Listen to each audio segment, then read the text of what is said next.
What's good, boys? It's your boy Beats by Ash coming at you with another banger of a video.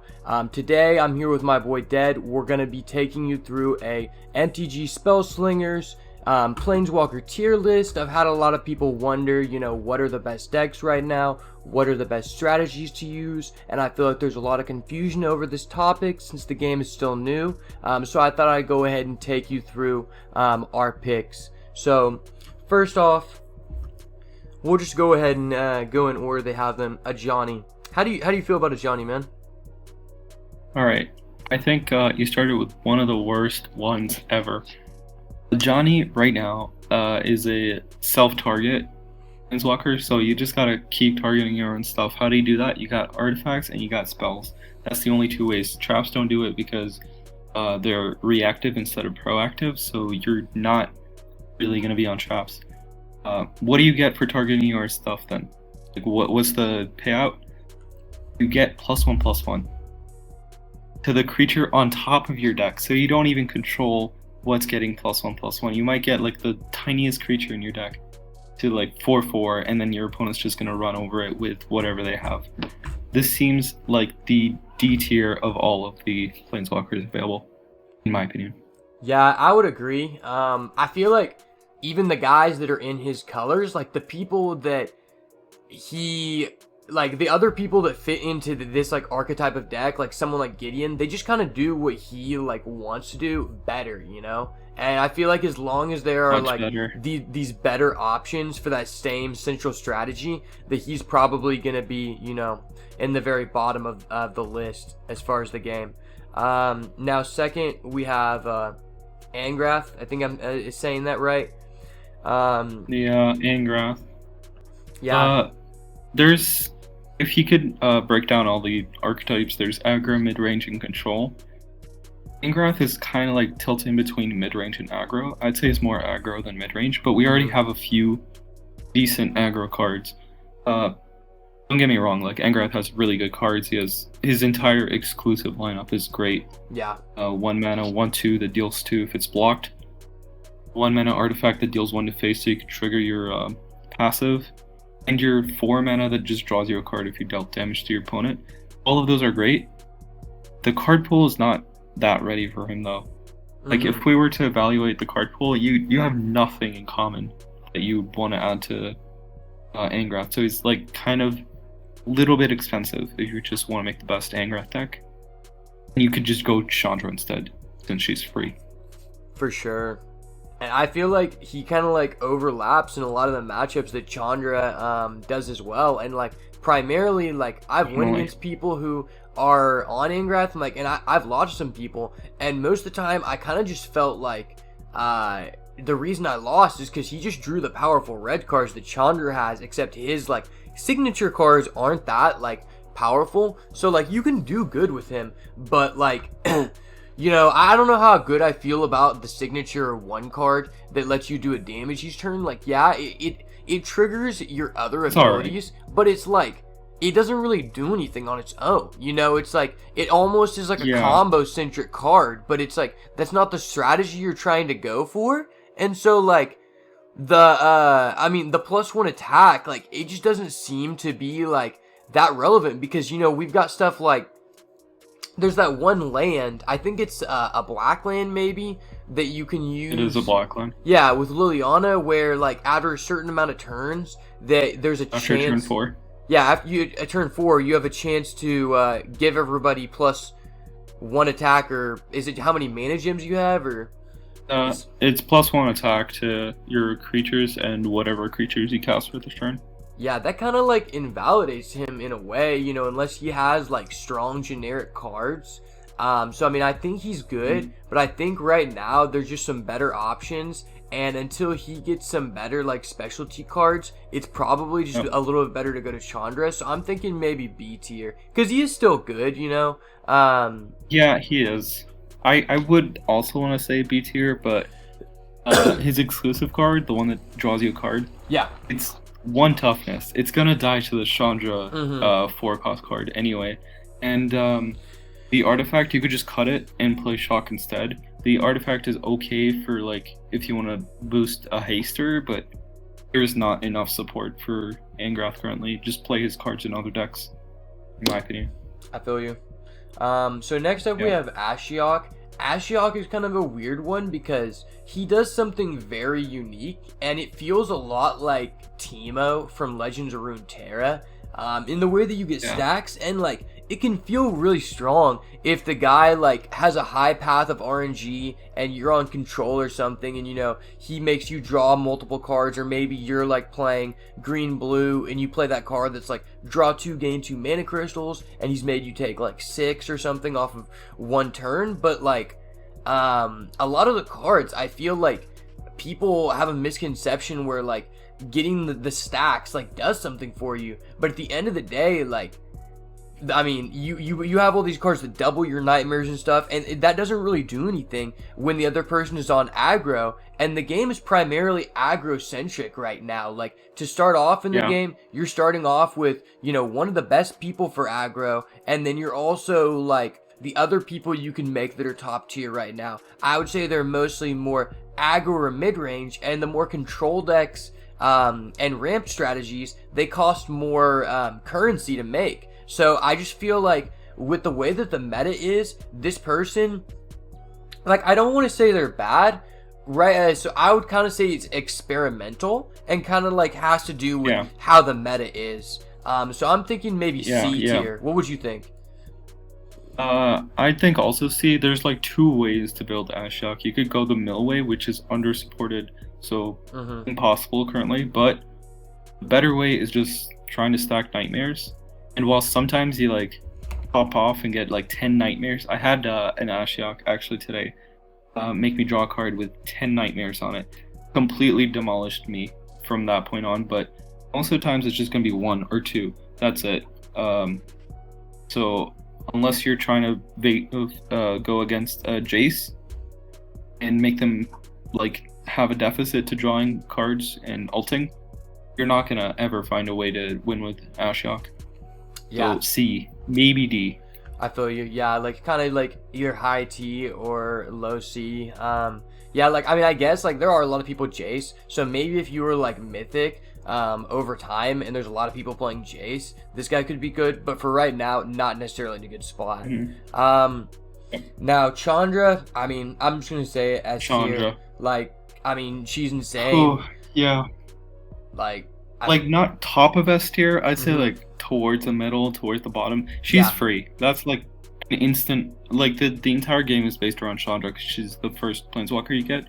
So every deck you have to play and think, does this beat Chandra? How can this beat Chandra? Exactly. If you can't beat Chandra, you just gotta join Chandra. Just play burn. True. For aggro.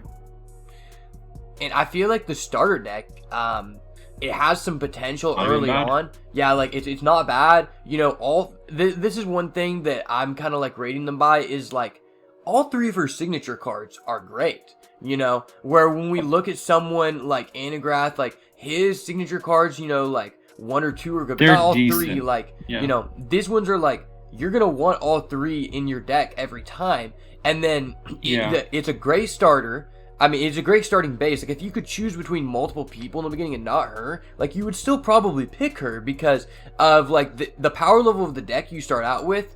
And secondly, I think that the deck gets a lot more toxic as you, like, if you get 2 Hell Rider, like, it's just levels beyond because that card represents 9 damage on turn 5 sometimes, and then you have cards like Lava Axe, which represents 5. So, I mean, once you add, like, both of those cards and get a couple, like, rares, especially, like, the Lemur guy, who's a 1-mana 3/2, amazing in that deck, like, I think there is just a lot of, like, upgrades you can make to the deck that can put it above the top, and it's like those cards you can also use in other strategies. So that's why I think overall it's like a good value to invest in this person. Exactly. She has like multiple branches and every single one is viable. True. Burn, you could like try to mid-range it so that you could beat other Chandra decks, and you could also just try and aggro with a bunch of creatures. Every single one of those has amazing cards for you to play and will like skyrocket you to diamond, maybe even mythic. Exactly. One last thing I did want to mention about Chandra is that, when we look at Angrath and what he can do, it almost seems better that if you want to go the Angrath route, you might as well just go Chandra and splash 6 black cards, because you can just play the most powerful black cards, and it's like, well, what is he really doing? So then we have Domri. Honestly, this is my favorite guy so far, and I feel like it's like pretty good right now just because it's really good against Chandra and it's really good against Kiora, who are like some of the most popular people, but it does feel very tough versus Liliana. So I kind of feel like it's A, definitely like high A, like not as good as Chandra, but it feels very safe, and the other thing, I want to say high A too. Just you can finish off. The other thing is that the matches are very fast. And so, when we think about someone like Jace, who is just like, I would say he's very powerful, or someone like Kiora. So, like, these people are going to have, probably like 55 to 60% win rate, which is like, what you're looking for in a healthy card game for the best decks to have. And if we assume that those have a similar win rate to someone like Domri, the games are going to take you a lot less time. So like if you're grinding challenges or if you're trying to rank up, especially like if you have like a 55% win rate, you're going to be able to climb a lot faster with this person. Secondly, I just don't see a lot of like mirror matches when I play this person, and I do go against a lot of Chandras, and I think that the biggest advantage to this person is that, for me personally, I feel like red and green are maybe the two most powerful colors, with just like the representation of the cards they have in them, especially without having legendaries. With this person, if you want a fully optimized build, you really only need the Boar God, and that's a card you can get in the event right now.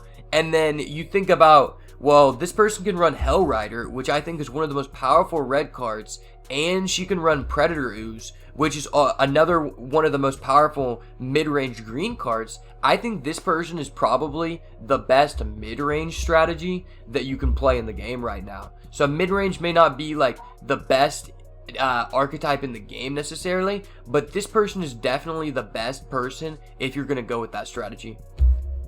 He's excellent in mid-range, a little bit more aggro mid-range than control mid-range, which outpaces aggro and kind of still beats control faster than a mid-range would.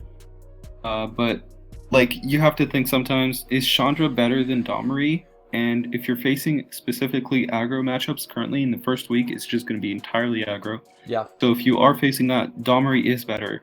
Sometimes though, you could just splash the green cards to Chandra, check out that matchup out. I don't know if it's better than Domri, but it could probably be an affordable way for you to go that way. Like, start off with Chandra, go Gruul, and then once you have enough things, you can buy Domri and then just add the rest of the green cards in there. I agree. I'd say high A. So now we're going to talk about Gideon. So Gideon has an interesting ability. I feel like the thing about Gideon is that his hero power is mostly like a stat stick. Like if they made Gideon 6/6, then Gideon's going to be good. But like right now with the stats that he is, I feel like it's a little bit underpowered because like, it's kind of a similar like strategy or win condition type of person as Domri, except the board is always relevant with Domri, whereas with Gideon, if you put 3 creatures on the board, it may not be like the most relevant for you to have a 4/4 attacker.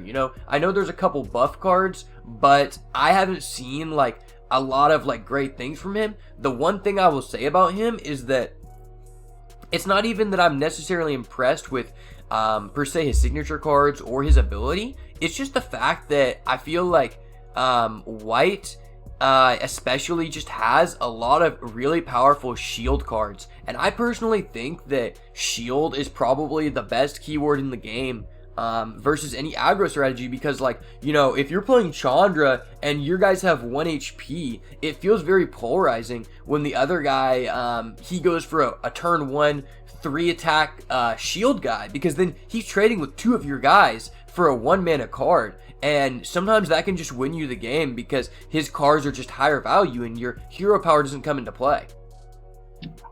Yeah, but you have to look at the other side of the coin for Gideon.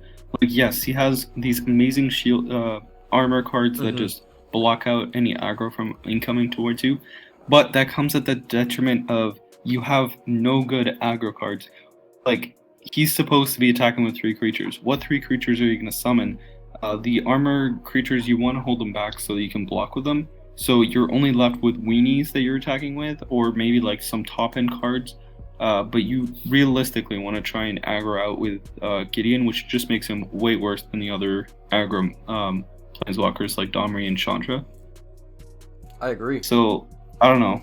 I'm thinking like C, low B, or high C.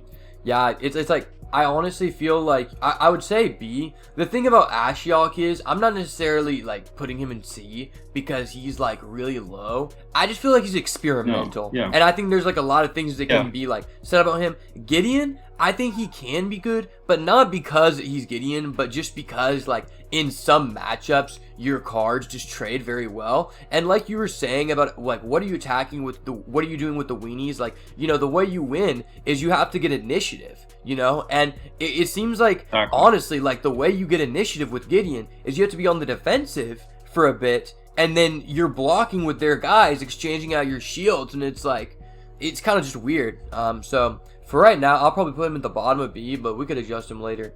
Now Jace, personally I think Jace so far has impressed me as the best control deck planeswalker in the game. I think if you want to play control, I think he's the way to go. The only thing is he is a little bit costly. I mean, some people have told me that he's not, but I feel like there's a lot of cards that when you get higher up in rank, you don't necessarily need them to get to, you know, a certain rank, but once you get up to that rank, you can expect that the other people are going to have them. So like you kind of want them because, you know, like you want that I've heard that mythic card that turns your guys into dragons is very strong. I think the 5 mana blue guy that creates something and makes it cost 0 is very strong. You know, I feel like I'd want that in there. And in some variants of Jace, you want the Frost Titan guy where you could play 2 of those, honestly. And you've got the AoE spell, that's an epic. You've got the artifact that allows you to draft a spell, that's an epic. I think that's a 2 of.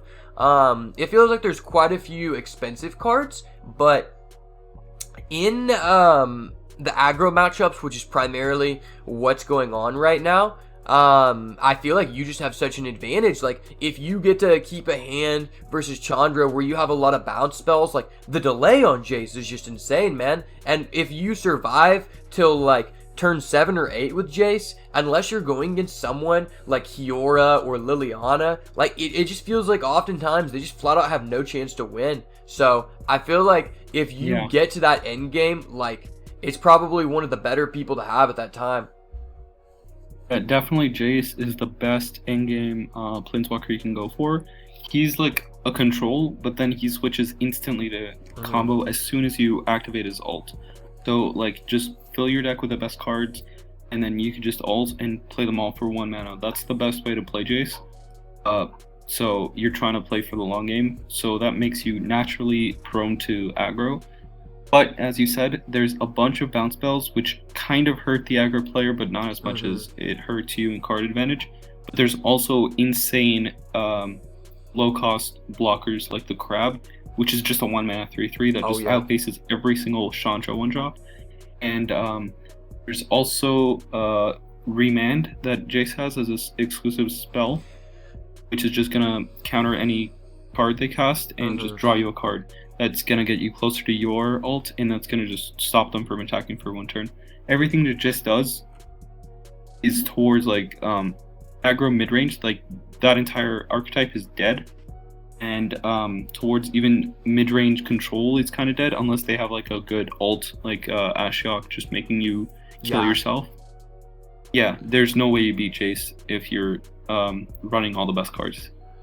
Yeah, I would honestly, I'm gonna go ahead and put him at the top of A right now, just because like, I feel like against Liliana it can be really tough. Or like if you're against Ashiok, that's one of the few people where if the guy high rolls, like they actually just have a chance to blow you out. And I think Liliana is really popular right now, and it's one of the toughest matchups. So Chandra, it's Liliana. That's one of the second most favorite planeswalker.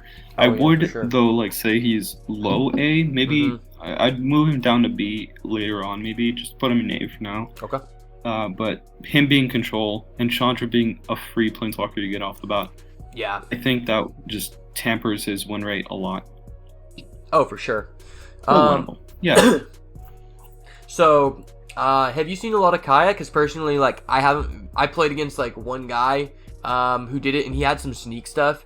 I've kind of felt like it's kind of like if you played Hearthstone, it's like that one deck where you add a bunch of cards from your opponent's class to your hand, and you, like, can overwhelm them, by doing, like, small combos, and just, like, it's kind of like RNG based because you're getting random cards from the other guy and stuff. I just feel like I haven't seen enough from this person yet. I saw a little bit of Kaya.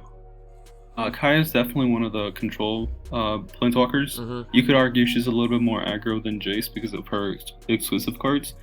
But her whole gimmick is deal 3 to the opponent. Just bolt the opponent. Yeah. And you get free removal for infinity. So that's just... that easily outpaces Chandra. You could just kill her off the bat. The problem is that your passive starts increasing the amount of damage you need to deal in one turn to get your removal spell back. So that's gonna hurt. I haven't seen too much like of the players play her, but you got both black and white. So black, you got all the best removal spells. You got Drain Blood. You got the 4 mana kill spell, and white, you got Path to Exile. You don't care about them playing big creatures because you're just gonna remove them with black spells anyway. So she's great for control. Yeah. But I wouldn't really invest into her. I'd put her like maybe B. Yeah. Or I kind of want to put her in the experimental C. because like I think there is potential for this person. It's just like we need to see more of her. And part of the reason why like she's good is just because I feel like black has like the best removal in the game. And like I'm not sure if it's just straight up better to go Liliana, but I think definitely like if you're a person who likes to play combo, her and Rawl are kind of like the two combo people, it feels like. And I think I would definitely have to see some more to understand like how good this person is. So I think for now we'll just leave her here, and maybe change that later. So then Kiora, you know, I have. What can you say about Kiora, man? Yeah. Kiora is the best. Just put her at the top already. All of her exclusive spells, what do you got? You got 3 mana, get an extra mana gem. We'll come back to that later. You got 4 mana, just eject, which is just better eject. And then you got the 6 mana 8/8, which is just over the curve of other decks. So you're already gonna beat aggro. Mid range, you're gonna have a little bit of a struggle if Liliana tries to aggro you down, but otherwise, you're going to beat her down in any other mid-range. Control, you might have a little bit of trouble with Jace or Ral, because they could just go for your, go for the best spells, or go for your face with the Ral removal, the Ral burn spell. Yeah. But you're not going to see much control. It's the first week. Everybody's going to gravitate towards Chandra, or try to play something that beats Chandra, and you're going to play something that beats both of them. You're going to play Kiora. Ramp to 10, which is when you get your first Leviathan. You get all 3 as soon as you get to 20, but starting at 10, every 5 mana gems you have, you get a free Leviathan. You get your win con added straight to your hand. Every single Leviathan, awesome. You got the sneak one that has ward. That's going to be control instantly. You got the 7/7 that's going to bounce 2 guys. That's also going to be control, but I think it's going to be more of the mid-range. Liliana's Goliath, easy target for that. And you have the last one was just going to buff your entire squad. That's also going to be control. You could try to... well, it doesn't matter. Aggro's already going to be dead by that point. Yeah, that's just the best planeswalker. You have plenty of ways to get mana gems. And most of your deck doesn't even have to be that expensive because you're going to add your Wink onto your hand through Kiora's ability. Yeah. What do you think? I feel like definitely very strong. I'm honestly tempted to put her at the top of A though, just for the reason that like, okay, so if you choose this person starting out, it's kind of like there's mixed ways to think about it when you think about like being like free to play early on and like grinding for this person, because like, yeah, she is definitely strong, you know, with her starter in some matchups, you know, versus Chandra and stuff. But when I think about this person, like when you get into high elo, I feel like it's very detrimental for you to have these costly cards, because you know, like number one, there are a couple of the mana gem cards that are a little bit expensive. I think you might want to play 2 Primeval Titan and maybe even 2 Frost Titan. Those are both cards that have high potential. And then you think about, well, green has the best creatures in the game, but green has some of the weakest removal. So you're kind of relying on blue to encompass most of your removal, and it's very nice that her signature card is a strong removal card. But like, I think that to make it optimized, I feel like you want to craft some of the more expensive blue removal cards just to streamline the process, you know, like that one that bounces everything. I feel like that one is very strong, especially because there are a lot of debuts in the deck as well. Yeah, the removal lineup is kind of weak. The only methods of removal you have is there's a 4-mana 3/4 that debut fights a creature. Yeah. You obviously have to run that for the aggro. There's also a 7-mana 5/8 that debut fights a creature. That's like, I wouldn't necessarily run that in every deck. You definitely want to switch it out for something better. But as soon as you get Kiora, and if you don't have any crafting material yet, you're gonna run it because there's no other options for you. But you got to see the deck in action. Like, as soon as you start, you're gonna pick it up. You're gonna start at Browns, and you're gonna start climbing up every single game. There's no way they stop you. It's like the value train just keeps going. I really think she's S tier for that value. Okay. Like, yeah. I mean, as soon as you get to the high tiers where it's detrimental, you're gonna have enough chests open to where you'll have enough crafting material to craft good cards. Yeah. So it's just a positive feedback loop. Yeah, the only thing I don't like about this person is like, and this isn't even a negative, it's just like, I feel like pretty much all of the green mythic cards are just good or above good. They're just like, as insane, you know, and it's like, damn, I kind of just want like all of those. So like, that's where I wouldn't put her above Chandra just because of the accessibility. But it definitely does feel like if you go against a guy who's on Chandra with the starter deck, it just feels unfair. Like, it's just kind of broken. Yeah. And then Liliana. Definitely, the only way Chandra beats you is if they burn you through the face. Yeah. I don't see any other way Chandra's beating Kiora. But with a starter deck, I don't even know that you can do that. Like, you gotta have like an optimized deck. No, there's no way. Lava Axes and Hellrider. So Liliana, I mean, I would almost say like S tier or high A, because it's just like I think the starter deck. This might be my favorite starter deck. Yeah. Out of all of them. I agree. You know, it may not be as powerful as Kiora, but like starting out, there's not even that many upgrades that I would necessarily say like you need to the deck, and that's what's like crazy about it. You know, like you can build the entire Liliana deck through just commons. Oh, for sure. Which is insane.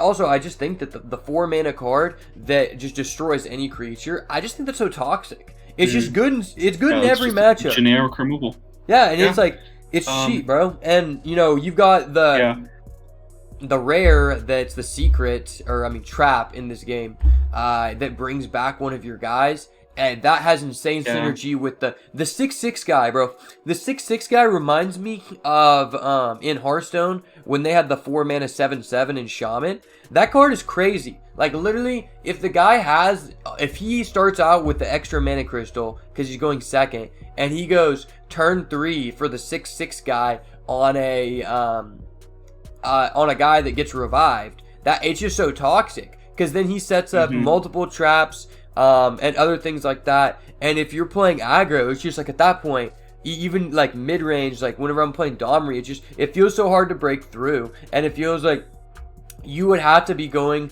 like either Kiora or like Jace. But even as Jace, you need to draw like a specific sequence of cards, because sometimes this person can just get out of hand. And I feel like it's probably like the best value based person, like strictly off of there's definitely no way.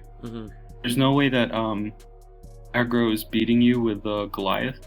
There's also a special interaction. You got Goliath, you got the Ghoul, and you got whatever other relentless creature you want. But there's a very special interaction that I don't think a lot of people know, which is that if you revive a guy with relentless, even after they've come back through relentless, they're gonna come back with relentless again, meaning that's 2 more removal spells your opponent has to have. That's 4 times they gotta kill the creature, and you just keep doing that because you got Pep Talk, you got Fearsome Return, which is for the Goliath because he's the biggest guy. You got there's one more, Zombify, which is an exclusive card, 2 mana, just draft one of your zombies. So there's definitely a lot of way to recur creatures, which might, like, maybe you want to lay off a few zombies so that you can zombify Goliath every single time. That's like a fork you can go with the deck building. You can either go zombies, play Die Hard Fan for zombie reduction, or you could go for a control route with all the removal spells and all the reanimation, and just tempo your opponent by just having them remove all your stuff for them just to come back. It's just an insane way to play the deck, and it's super cheap. I highly recommend Liliana. Oh, for sure. Like, I definitely just think she's so powerful. I just don't think she's as fun as some of the other people, and that's why I haven't like resonated to like grinding with her. One thing I will say about her is like it just feels a little bit overtuned in the of your hero power, in the aspect of like, okay, when your guy comes back, even if it doesn't come back to the field, like even if you stab back to hand, you still gain a life. And like when I think about what Nissa does, I'm like, wait, so you get a life every time you get a land that's not from your own land, you get a life. Well, it's like, well, this person gets a life and they get a +1/+1 counter. So it's like, wait, why did they even put this person in the game at that point? Like, that's just like, I feel like there needs to be some type of like modifier between either one of these people, because that's just a little bit like push in my opinion. Like, for how much value you get from your hero power, it's just kind of irritating, and that just makes all of your cards that are like borderline fair, they're just not borderline fair. And then you just, the fact on top of that you just have 2 drain life and 2 of that 4 mana card that kills anything, like that, you just have the most premium removal in the game. It's just kind of disgusting.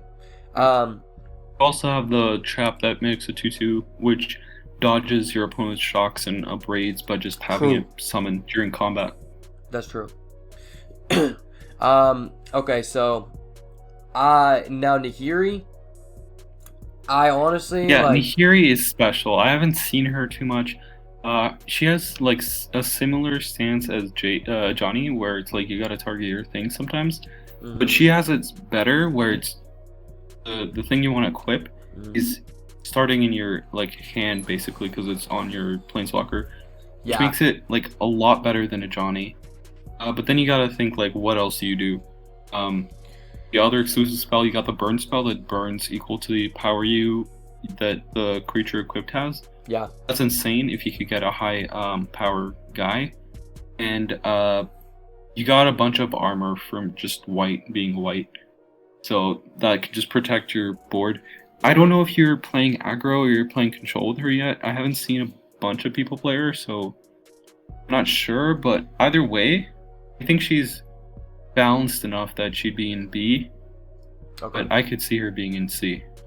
Yeah, it's like, this person, it just feels like, it's kind of like Angrath is like, where, because you have red, and red, like, I feel like you just want to go aggro, or you want to swarm the board, to some extent, and it just feels like I would honestly rather just go Angrath, and obviously I'd rather just go Chandra. I'd almost also rather just go Domri, even though he's a little bit different.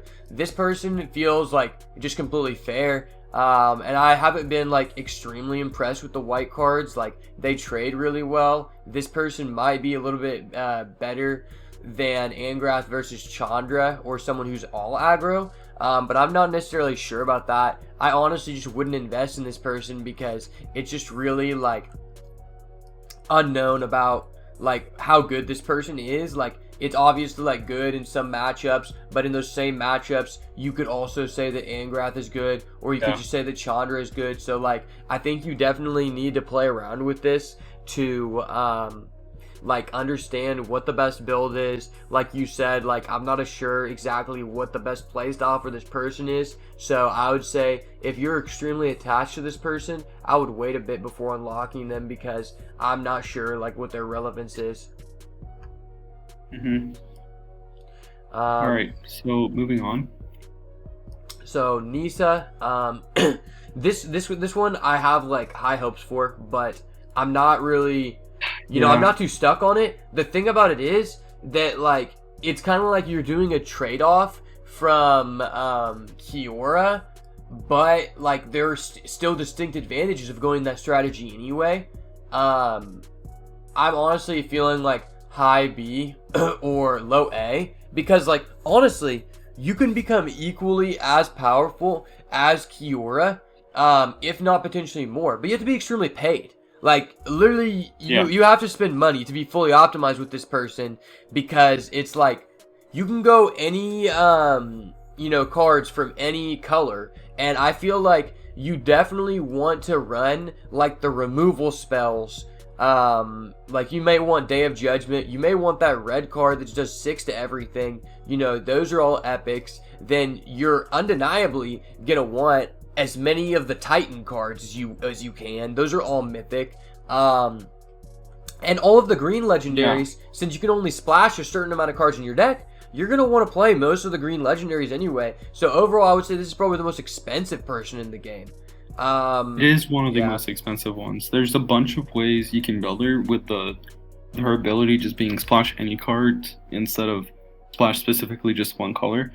You could go control, you could go aggro, you can go mid range, anything you want. You could do with Nissa.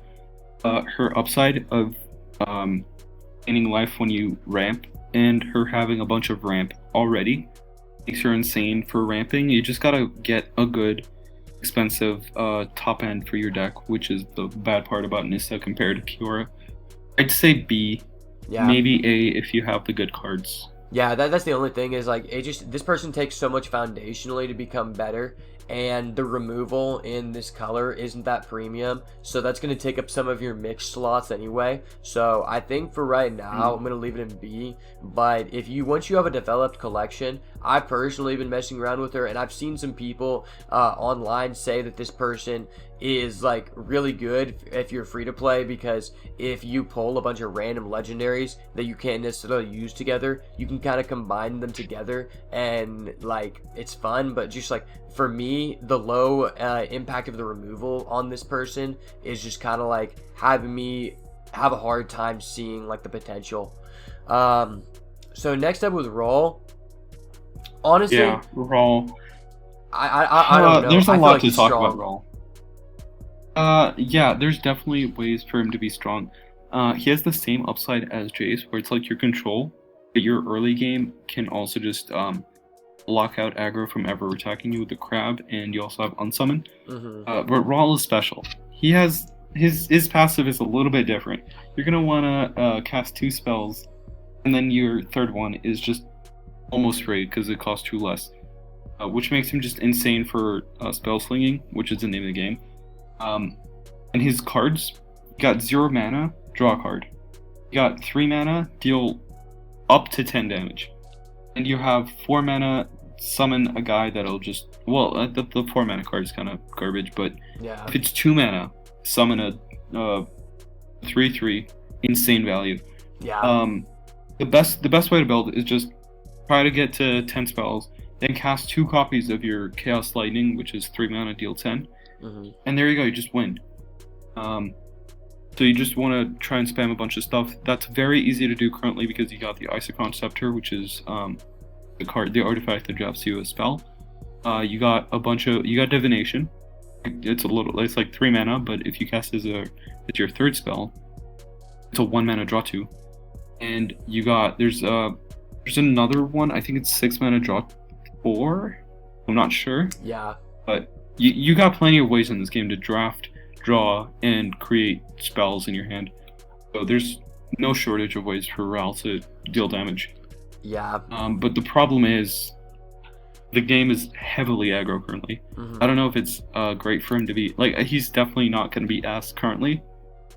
If you have a fully optimized deck with all the rares and mythics, you could try to push him for mythic, but there is no way you can currently get to mythic with just starter deck Ral or slightly upgraded Ral. I'd say A, maybe B. Oh, facts. He's definitely one of the weakest people starter deck, like him and Nissa. I would honestly say that he's just kind of like right now a little bit worse version of Jace, because like there's some matchups where you wouldn't be able to push through. Like let's say they just have like a full board, and sometimes you can just use that damage card that can deal 10 damage. Yeah, it's just gonna spill all over, which is bad. Yeah, the thing that's like kind of hurting me from him right now is like, okay, well you're gonna want 2 of the epic card that's an artifact that lets you draft a spell that's 2 or less. Yeah. The same card you run in Jace, and then you're also gonna want that artifact that says you has 1 charge and it just restores all of your crystals, and then you might even want the artifact that's a mythic and triggers all of your debuts a second time. So like this guy can be very costly. Not really. Maybe. You're not really into the debuts. There's some that you could argue that you want to run the mythic, like the 8 mana mythic that debut adds a spell to your hand and makes it cost 0, I think. Yeah, I was just saying that because like you have to like Nimbazet, like Nimbazet is just broken. It's kind of late game. Yeah, there's definitely a lot. As soon as we get more sets, those sets are obviously going to have spells, which is instantly just going to skyrocket Ral in terms of viability. Yeah. But currently, I'd say he's just A tier. You could just go for Jace, and he's better. For sure. A nice thing about him is I feel like if you build Jace as your main, like later on, you can kind of just branch into him because they overlap with some of the same cards. So then Tefari, I'm gonna be honest. Okay, so someone said in the chat that Tefari is actually just better than Jace. I'm sorry, bro, but you might need to delete this game because Tefari is fucking ass. Yeah, I don't personally put Tefari next to Ajani. They're both super hyper specific into what they do, and they both fail tremendously. There is not enough traps in this game that you could run just a trap deck. And that's what Tefari wants you to do. He wants you to play all your traps, and then he'll make you like have better curve than your opponent. There's no way you're gonna have enough traps to play that Tefari would be worth it right now. Yeah. Sorry. Exactly. And you got to think about it like this. Well, you're completely relying on traps. I think it's kind of underpowered, the mechanic right now, where you play a trap and then it comes back to your turn, and then you get your trap unarmed. Like, I kind of don't like that. Like, I wish you could just have it like forever. And it's like, okay, well, with all the traps, this dude, his entire playstyle is reactive to what the other guy is doing. And since this is an aggro format, you don't want to be reactive to what the other guy's doing. You want to be the person who's holding the initiative, regardless of whether you're aggro or not. So it's kind of funny to think that this guy's actually just the only Tefari in the history of the game that's been kind of like dog shit. Like throughout the entirety of Magic, every time there's a Tefari in Arena, in Paper, he's usually just broken or there's some way to abuse him, and this guy is just like completely lackluster. Yeah. There's a few traps that you could run, like the 3 mana Call of the Wind, which summons a bird at the end of the turn. It's always going to trigger. That's good. And that's it. That's the only trap you can run that's generic. Tefari has Absorb for 3 mana, you can counter a spell, but Jace has Remand, which is Jace has Remand, which just does the exact same thing, except you also draw a card. Yeah, I don't know why you'd ever pick Tefari to go for. Maybe later on he'd be better. It's kind of counterintuitive, the fact that they just like, this guy's supposed to be the trap guy, and then they just give Jace like the best trap. It's like, wait, what? Like, that's just kind of dumb. You know what's actually the best Tefari plan?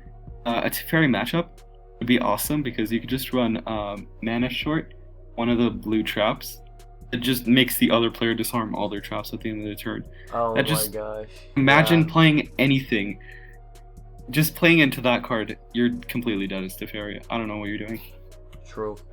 Vraska, like, I don't know, off of my first thought, I'm feeling like B. Like, this person is good, but it's like weird. It's like this person is mid-range, and there's just personally other people that I want to play. I will say this person has, in my opinion, the best removal spell in the game. The card that transforms whatever guy they have into a statue and take control of it. Like, anytime the guy does that to me, I'm just like, bro, why does this guy have that? It's so fucking toxic. But like, overall, I don't know that there's like a necessarily definitive like win condition. I feel like sometimes like you have a lot of like good value cards in black and a lot of good removals, but sometimes it feels like there's not like a good like win condition. I don't know how you feel about that. Yeah, for Vraska, she's the best of every world with black and green. Two of the like maybe the best colors in the game right now, if you're not counting Chandra as one of the best planeswalkers. You got the 4-mana removal spell, Drain Blood. Vraska's 5-mana removal spell. They're all amazing. She should hypothetically be the best control player, and yet she's missing that push, that one card that just pushes the deck into killing the opponent. Jace has his ult.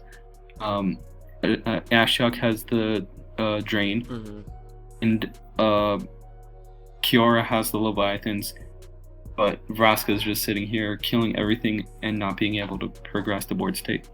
It's very sad. Yeah, the one thing I will say about this person is I think she has one of the best multicolored legendaries, bro. The legendary has 3 different modes, and it just overlaps into so many different strategies, and you can get that one, you know, through the event right now, because, you know, getting the empty mana crystal, you know, there are some synergies in this archetype. I've seen people play that in Nissa.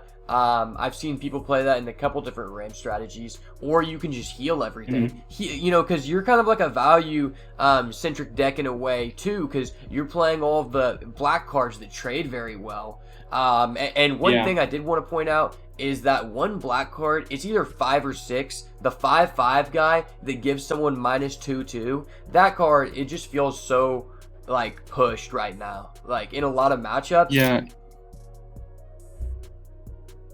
Like, you have that card, and then you have like the premium removal of this person. I feel like this person like fits very well into like the mid-range control archetype. You know, it's a little bit different than Domri, as like, you know, you're going like mid-range aggro, but this person you kind of want to have like a little bit higher value creatures while quickly removing the other guy's stuff, whereas someone like Liliana, you're just like, I just play the best cards I have. The other guy has to remove my cards, and all of my cards trade 2 for 1 with his cards. So like, I have the removal, but I don't necessarily need to like utilize it to win. And it just feels like the win condition can be sometimes lacking, but overall, this person has a lot of potential, I feel like. Like, it's just fair. Her main gimmick being killing your own stuff on your own turn, with the exclusive throne that just kills the thing for you to draw a card. Her main gimmick of double triggering finales, that's good. It's great. That's a great value engine you can get going. The problem is there's 12 finale cards in the game, and half of them are garbage. So you're relying on 6 cards and whatever removal you're running. There's no way, like, I don't know, man. Next set she's probably better with, if they give her like one finale card that deals 6 to the face or something. But right now, she has no cards. I completely agree. It's like it's just like, it feels like it's missing something, you know? But it feels like it has like like a good like this is like the stat line, you know? Like, this is the bar where like you need to be doing something this good or a little bit better if you're gonna break into those like upper tier elos. So the last person, Vivian, from what I've been told, this person was actually one of the last people added to the game. This is the newest planeswalker. Yeah, I've honestly been really curious about this person. I just unlocked her, and I've been wanting to make a deck with her because I think that the hero power, first of all, it feels a lot like Hearthstone because you can use it every turn, and I think this is like probably on its own one of the best hero powers in the game. I just wouldn't say that like the card pool you have access to is really weird, you know, and it feels like you're lacking some removal spells, but you have the fight cards, and I feel like let's say turn 1 you store your upgrade, turn 2 you use your additional mana gem because you're on the draw to go predator ooze, so you go like upgrade into a predator ooze, or you go upgrade into Momir Vig, that guy. Or upgrade into the Tusker, which is just 2 mana 4/3.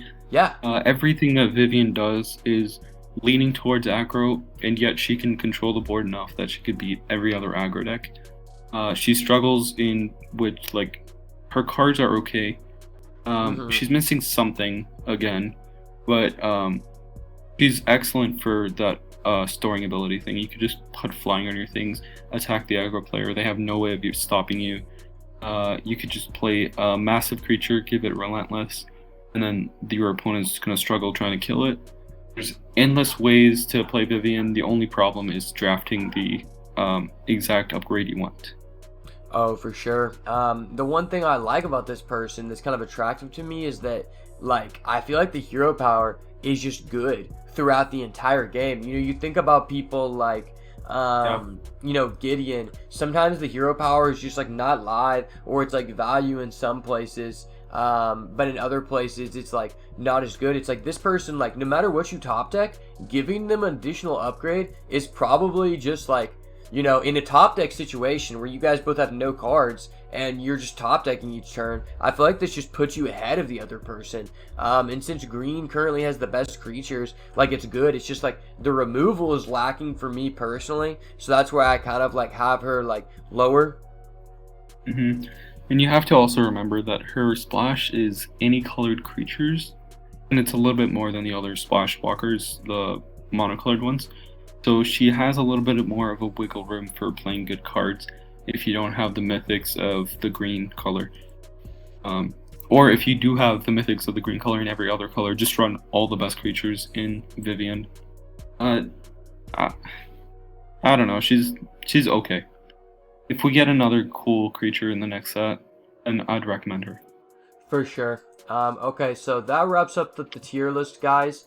Thank you everyone for watching. If you haven't yet, go ahead and follow me on Twitch, Beats by Ash Official. On YouTube, where this video will be uploaded, is Beats by Ash Official. And if you want to join the Discord, I'm going to be making a bunch of guides for these decks, and I'm going to be updating the tier list. We'll probably make another one again later whenever the meta develops, but as for right now, these are our picks. And if you have any questions, you know, you can ask us in the Discord, and we are currently accepting people for our team, Beats by Beatdown. If you want to join, you want to get into that sooner than later, because we are filling up, and as we grow, we're just going to keep increasing the point of entry for the clan. So thank you so much for watching, and we'll see you in the next one.